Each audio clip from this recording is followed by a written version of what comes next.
এক দফা এক দাবি স্লোগানে স্লোগানে মুখর রাজপথ।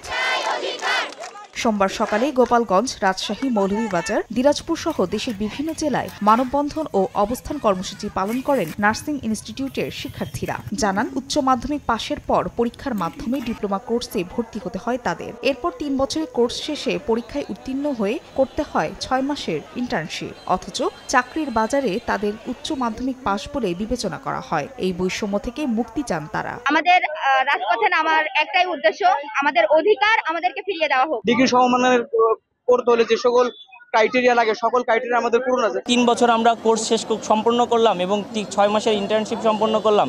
এরপরেও আমরা দেখা যাচ্ছে যে এইচএসসি সমমান আমাদেরকে দেওয়া হয়েছে, মানে এইটা সম্পূর্ণ অযৌক্তিক। দাবি আদায় না হওয়া পর্যন্ত আন্দোলন চালিয়ে যাবার ঘোষণা দেন শিক্ষার্থীরা। আমরা বিএসসি, মিডওয়াইফারি, এমনকি ডিপ্লোমা সবাই একই, আমাদের একটাই জিনিস, আমরা সবাই নার্স।